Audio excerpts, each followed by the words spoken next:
बोलिए श्री राधा वल्लभ सरकार की जय। सद्गुरुदेव भगवान की जय। प्यारे भक्तों, संसार में जो भगवान का परम भक्त है, उसको संसार में कोई भी वस्तु ऐसी नहीं जो प्राप्त ना हो। संसार की हर वस्तु भक्त अपनी तरफ खींच लेता है, चाहे वो वस्तु कितनी ही सुंदर क्यों ना हो। आप सभी सुन रहे हैं आदरणीय प्रातस्मरणीय श्री मीरा जी का चरित्र। मेड़ता में मीरा जी का विवाह हुआ है मेड़ता से, और बारात तो विदा हो गई है, लेकिन अभी मीरा जी कल आपने श्रवण किया, मीरा जी चित्तौड़ के लिए विदा हो रही हैं भक्तों। यद्यपि उनके लिए बहुत कुछ दिया, सुंदर वस्तुओं का उपहार उनके पिताजी ने, माताजी ने, परिवार ने दिया, लेकिन भक्तों माँ तो माँ होती है। सब रो रहे थे, विदा कर रहे थे। धीरे से मीरा जी की माँ पास में आई और पूछा, बेटी वैसे तो तेरे पिताजी ने दहेज में तुझे सब कुछ दे दिया है, कोई कमी नहीं छोड़ी है, तेरे बड़े पिता ने भी, फिर भी बेटी कुछ और चाहिए तो कहो। ये माँ का प्यार मीरा ने देखा भक्तों। मीरा जी कहती हैं, माँ मैनू कुछ नहीं चाहिए। यदि तुम पूछ ही रही हो तो मीरा जी कहती हैं, माई मेरे गिरधर गोपाल को मैनू दे दो। क्योंकि मीरा जी विदा हो रही हैं, गिरधर गोपाल तो अभी श्याम कुंज में उधर हैं, तो मीरा जी ने अपने शब्दों में कहा, देरी माई मोको गिरधर को लाल, देरी माई मोको गिरधर लाल, त्यारे चरण की आन कर तू हो, त्यारे चरण की आन कर तू हो, और न दे मणिलाल, देरी माई मोको गिरधर लाल। इसका मतलब है, हे मैया मुझे मणि हार स्वर्ण आभूषण नहीं चाहिए, माई मेरे गिरधर लाल मुझे दे दो। माँ विदा के समय भक्तों ये सब पूछ रही थी, तो मीरा जी ने कहा, मैनू कुछ नहीं चाहिए, मेरे गिरधर लाल मुझे दे दो, बस उन्हीं को ले जाना चाहती हूँ, और मुझे कुछ नहीं चाहिए। मुझे मणि लाल नहीं चाहिए, गिरधर लाल जी ही मेरे सब कुछ हैं। प्यारे भगवत प्रेमियों, ना तो सगो मेरो परिवारो, माने लागे काल, देरी माई मोको गिरधर लाल, मीरा के प्रभु गिरधर नागर, छवि लख भई निहार, माई री मोको दे दो गिरधर लाल। माँ मैनू केवल गिरधर लाल दे दो, और कुछ नहीं चाहिए। माँ ने कहा, बेटी ठाकुर जी भले ही तू ले जा, पर उनके प्यार के पीछे पगली होकर अपने कर्तव्य पथ को मत भूल जाना। देख, ये तेरे पति है ना, भोजराज जी के लिए कह रही है माँ, देखिए तेरे पति है ना, ये बड़े गुणवान हैं, सुंदर हैं, महान हैं, सभी इनके अंदर गुण, ये सब गुण युक्त हैं, बहुत सुंदर हैं। सदा इनकी आज्ञा में रहना बेटी, इनकी सेवा करना, सास ननद का आदर करना, दास दासियों पर दया की दृष्टि रखना बेटी, और सदा सबके प्रिय बनकर ससुराल में रहना। भक्तों, मीरा जी की जो माँ है वो मीरा जी को समझा रही हैं। आज परिवार की समस्त माताओं ने मीरा जी को पालकी में बिठाया, डोली में बिठाया। फिर मीरा जी की दासी, एक मंगला नाम की दासी है, वो ठाकुर जी को सिंहासन सहित श्री गिरधर लाल जी को मीरा जी के पास लाई और मीरा जी की गोद में रख दिया। ठाकुर जी को गोद में रख दिया। मीरा जी ने ठाकुर जी को, अपने गिरधर लाल को तुरंत हृदय से लगा लिया। भक्तों, एकदम आनंद की अनुभूति मीरा जी को हो रही है। डोली में बैठी हैं, वस्त्र अलंकारों से सजी हैं, दास दासियां, एक से एक सुंदर दास दासियां सेवा में उधर खड़ी हैं भक्तों। और सभी ने देवताओं को सुमरा, विघ्नेश्वर को सुमरा, मंगल ध्वनि के साथ बारात विदा हुई है।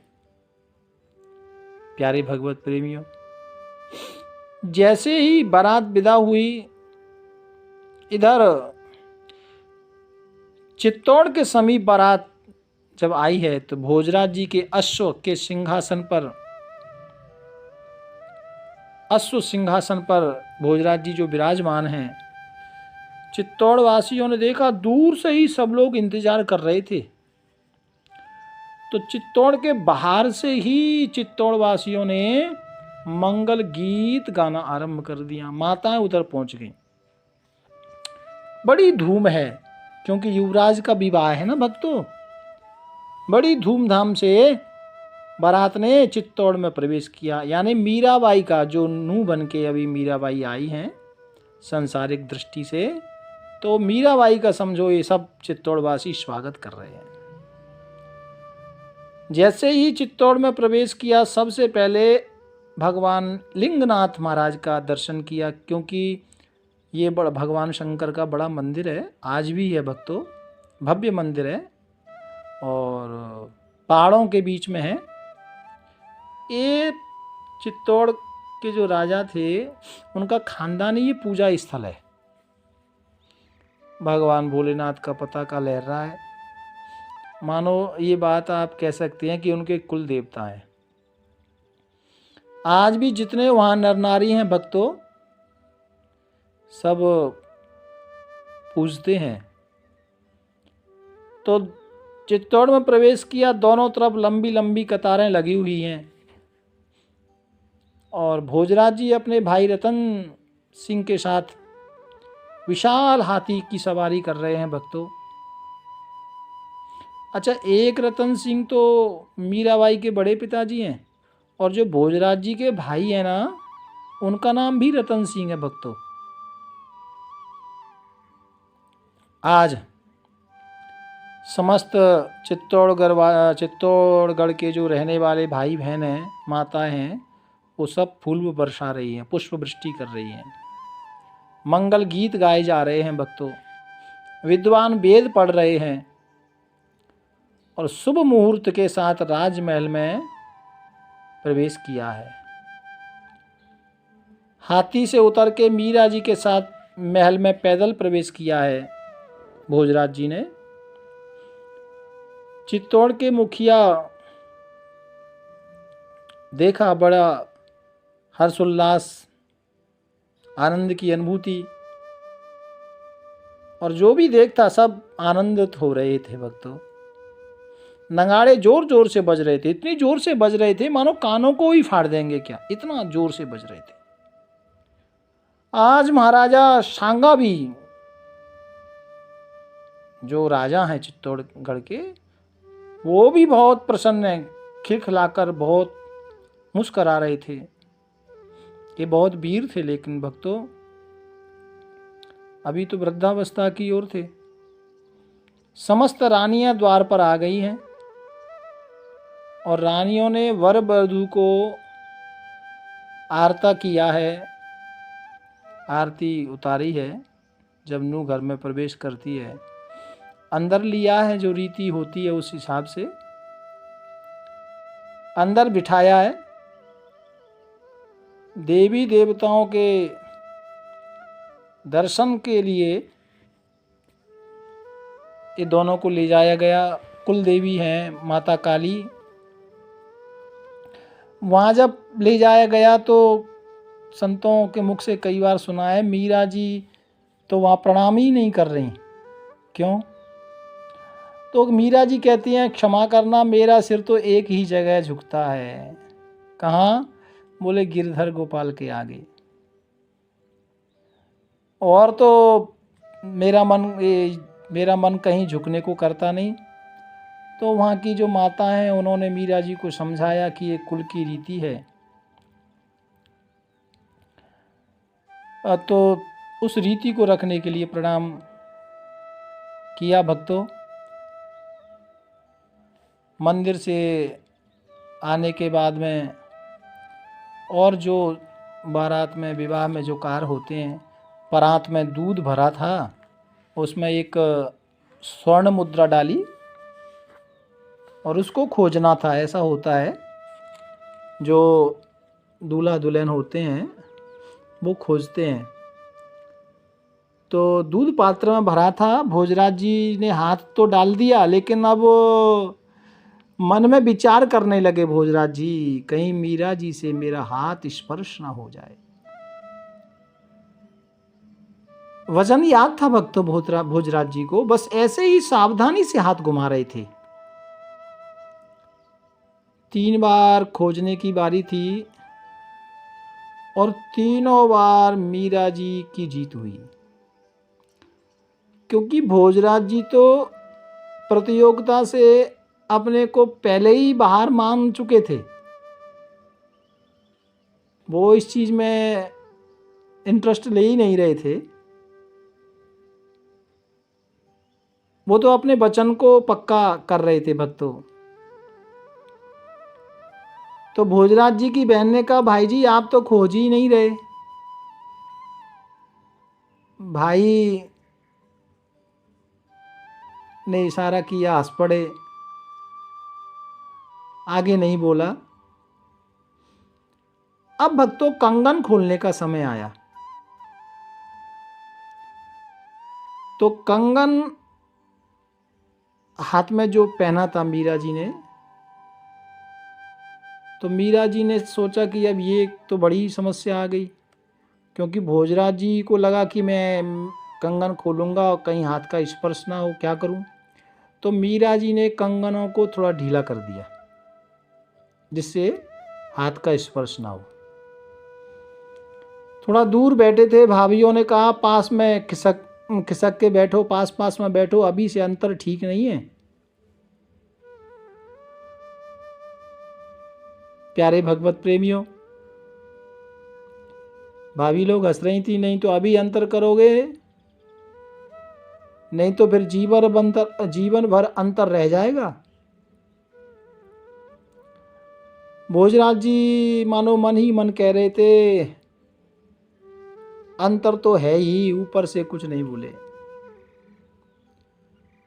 कंगन को सावधानी पूर्वक खोला गया। भक्तों, रहस्य कोई जान नहीं पा रहा था। जो दासियां हैं मीरा जी की, उन्होंने ठाकुर गिरधर गोपाल को लिया और एक कक्ष में जाकर पधराया।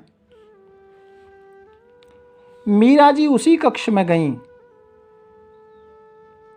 और भक्तों, रात्रि सोने से पहले मीरा जी ने अपना तानपुरा उठाया और भगवान का गुणगान किया। वह केवल अपने गिरधर लाल से ही मतलब रखती। ससुराल में केवल भोजराज ही जानते थे उनको, और कोई नहीं जानता था। भक्तों, रात्रि में एकांत में मीरा जी के पास भोजराज जी आए। भोजराज जी ने प्रणाम किया और मीरा जी को पूछा,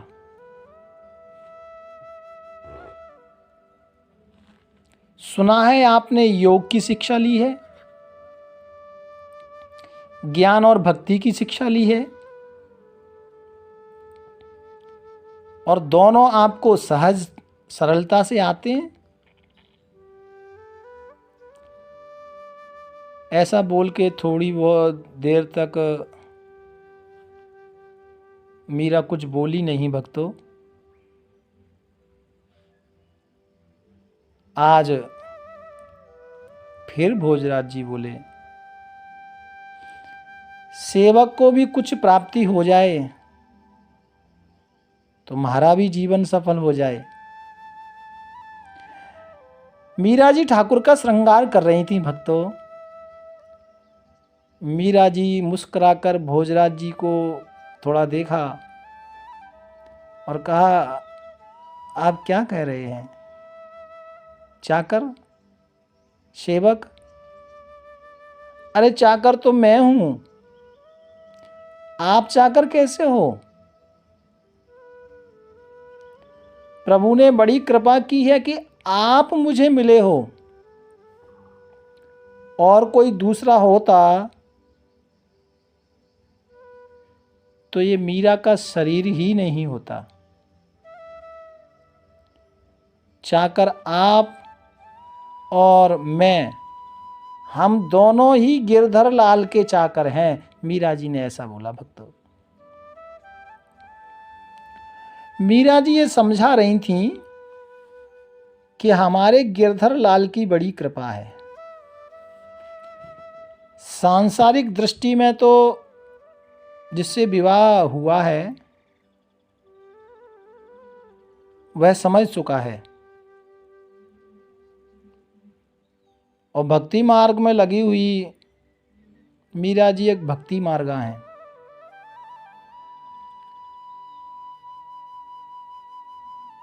आज अपने वर को न मानकर, अपने आप को दूल्हा न मानकर मीरा जी को प्रश्न कर रहे हैं श्री भोजराज जी, और भक्त के भाव प्रकट हो रहे हैं। भक्तों, ऐसा कह सकते हैं आप, क्योंकि भोजराज जी भी भगवान में आस्था तो रखते ही थे। भक्तों, ऐसा प्रश्न भोजराज जी ने किया, भक्ति और योग मार्ग क्या है और इसमें श्रेष्ठ क्या है, इनके लाभ क्या हैं? बैठ गए। मीरा जी कहती हैं, भक्ति की तरह ये योग भी एक मार्ग है। पहले शरीर को योग के द्वारा हम साध सकते हैं, फिर योग के द्वारा हम मन को भी साध सकते हैं। कुंडली जागरण से कल्याण नहीं है, लेकिन कुंडली जागरण से धीरे धीरे ब्रह्म रंध्र में पहुंचना और आगे फिर परम ब्रह्म की प्राप्ति होती है। ऐसा मीरा जी बता रही थी। आसान प्राणायाम से ये क्रिया आरंभ होती है। भोजराज जी कहते हैं, कुंडली के बारे में तो मैंने सुना है, क्या आपकी कुंडली जागरण हुई है? बड़ी उत्सुकता से पूछा। मीरा जी कहती हैं, मेरी कुंडली तो भ्रू मार्ग तक पहुंच गई, यानी मस्तक पर जो है वहां तक आ गई है। ऐसा बोला मीरा ने, और मीरा जी हंसने लगी। तो मीरा जी ने कहा कि इसके आगे मैंने प्रयोग ही नहीं किया। भोजराज जी ने पूछा, कोई कारण? उस परमानंद की प्राप्ति से अच्छा कारण ये है कि मुझे मेरे गिरधर गोपाल की सेवा करना अच्छा लगता है। मुझे मेरे प्रभु गोपाल की सेवा करना अच्छा लगता है। सेवा कुंडली जागरण से भी अच्छी लगती है, ऐसा मीरा जी कह रही है। इसलिए फिर मैंने आगे प्रयास नहीं किया। भोजराज जी ने पूछा, भक्ति में कुंडली जागरण से भी अच्छा है भक्ति करना? मीरा जी ने कहा, ये तो अपनी अपनी रुचि की बात है, अन्यथा सब भक्ति ही होते संसार में। योगी तो कोई ढूंढे भी नहीं मिलता। किसी को योग ज्यादा प्रिय है, किसी को भक्ति ज्यादा प्रिय है। क्या आपके लिए योग कठिन है? मीरा जी ने कहा कि नहीं, उसके लिए समय देना पड़ता है। मीरा जी कहती हैं, आप राजा हैं और आपकी बहुत जिम्मेदारियां हैं, उत्तरदायित्व है। इसलिए आप अपने समय अनुसार धीरे धीरे आगे बढ़ें। मीरा जी हमेशा सलाह देती हैं भक्तों। और मैं आपका दूल्हा हूँ, शादी हुई है, ऐसी बात कभी भोजराज जी करते नहीं। कभी करते तो बस इतना कि मैं आपका सेवक हूँ, और इस भाव से मीरा जी से गल करते। मीरा जी के निकट बैठ जाते और कुछ न कुछ भक्ति की शिक्षा लेते रहते थे। एक दिन भोजराज जी ने पूछा, क्या भगवान उपासना से प्राप्त होते हैं? मीरा जी कहती है, नहीं, उपासना का मतलब होता है मन के मैल को धुलना। प्यारे भक्तों, उपासना का मतलब होता है मन को साफ करना। उपासना का मतलब वासना को समाप्त करना। जैसे दर्पण के साथ होते ही साफ हो जाए, दर्पण गंदा है, अपना मुख अच्छा दिखने लगता है ना, ऐसे ही मीरा जी कहती हैं कि चित्त की शुद्धि के लिए उपासना जरूरी है। उपासना से प्रेम प्रकट होता है और प्रेम से प्रभु की प्राप्ति होती है, क्योंकि प्रेम ही भगवान को खींचता है भक्तों। प्रेम के अलावा दूसरा साधन नहीं जिससे प्रभु खींचे चले जाते हैं। मीरा कहती है, हमारे पास एक इंद्रिय है जो भगवान को पास लाती है। कौन सी? बोले कान। कान? बोले हाँ। भोजराज जी कहते हैं, कान? बोले हाँ। बोले वो कैसे? का कान ही तो है जो भगवान की कथा सुनते हैं, सत्संग सुनते हैं, और कथा सत्संग सुनने से भगवान के प्रति विश्वास बढ़ता है, और विश्वास से ही प्रेम आता है, और प्रेम से ही भगवान प्रसन्न होते हैं। तो प्यारे भगवत प्रेमियों, विन विश्वास भक्ति नहीं, ते ही बिन द्रग ही न राम, और राम बिना सप न हूं, जीव न लय विश्राम। तो प्रेम से परमात्मा की प्राप्ति होती है। प्रतीक की पूजा करने से हम रूप देख सकते हैं। मीरा जी कहती है कि हम जिस विग्रह का पूजन करते हैं ना, उस विग्रह को हम नेत्र बंद करके उनका ध्यान कर सकते हैं। तो मीरा जी बता रही हैं ठाकुर जी की सेवा के बारे में। तो कहा प्रतीक कैसे बनेगा? वह तो सब जगह। मीरा जी कहती हैं, आपको जो स्वरूप अच्छा लगता है ना, उसी स्वरूप का आप ध्यान करें, फिर भगवान का दर्शन होगा। भोजराज जी ने कहा, आपने कभी ठाकुर जी का दर्शन किया है? भक्तों, जब मीरा जी ने ये प्रश्न सुना तो मीरा जी की आंखें भर आई, गला रुंध गया। घड़ी भर अपने आप को संभाल कर, सांस खींचकर मीरा जी बोली, आपसे क्या छुपाऊं?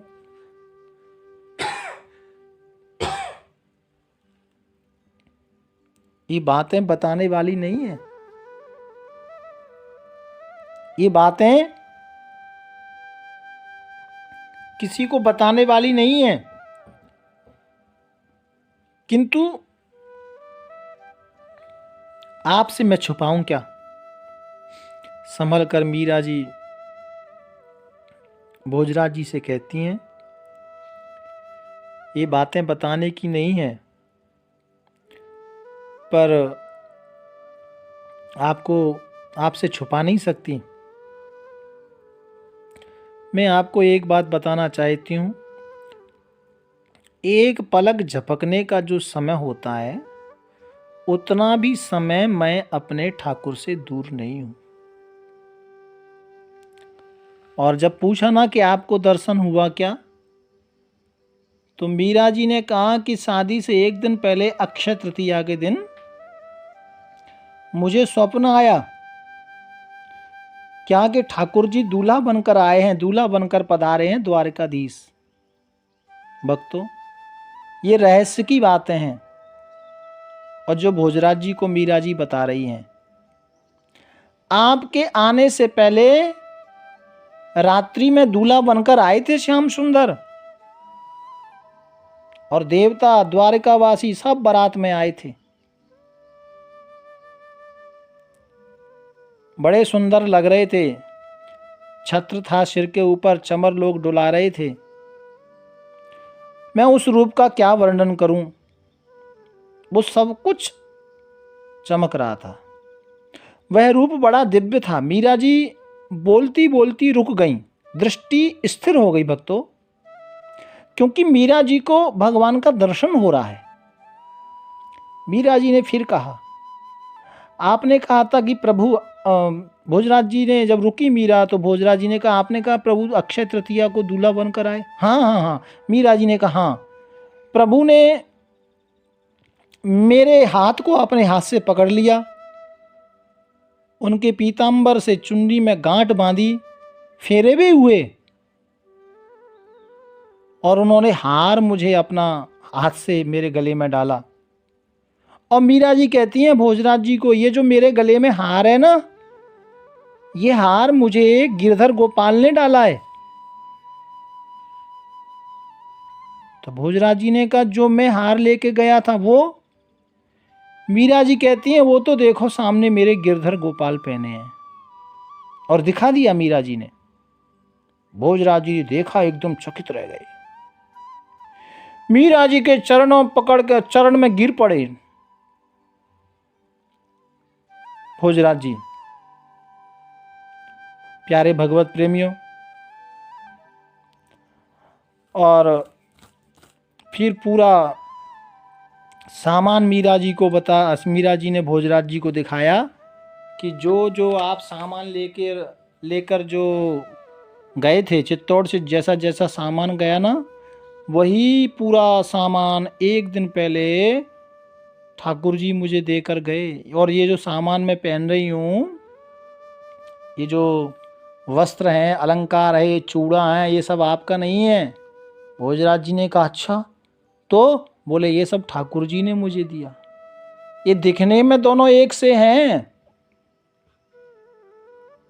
और इतना ही नहीं, मीरा जी ने गले का हार उतारकर भोजराज जी के हाथ पर रखा। भोजराज जी ने जब उस डिजाइन को, उस स्वर्ण को देखा तो चकित रह गए। कमाल है, आश्चर्य होने लगा भक्तों भोजराज जी को। भोजराज जी समझ गए कि ये तो ठाकुर जी की लीला है। बस मीरा जी ठाकुर जी का ऐसा पूरा वृतांत भोजराज जी को बता रही हैं। और बताते बताते, क्योंकि मीरा जी तो जब चर्चा करती हैं जब ही ठाकुर का दर्शन मिलता भक्त, और बताते बताते मीरा जी पूरी गल्ला है, जो भी रात्रि की घटना थी वो सब बता रही हैं। और बताते बताते भक्तों आश्चर्यचकित घटना कि मीरा जी बताते बताते आंखों में आंसू आ गए। अब होठ तो बड़बड़ा रहे हैं, होठ तो मीरा जी के चल रहे हैं, लेकिन आवाज बाहर नहीं आ रही।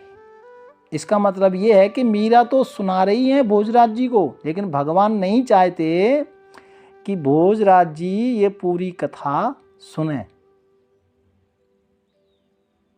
ऐसा अद्भुत दृश्य भोजराज जी देख रहे हैं भक्तों। प्यार से बोलो राधे राधे। आगे का चरित्र कल श्रवण करेंगे। श्री राधे। राधा वल्लभ श्री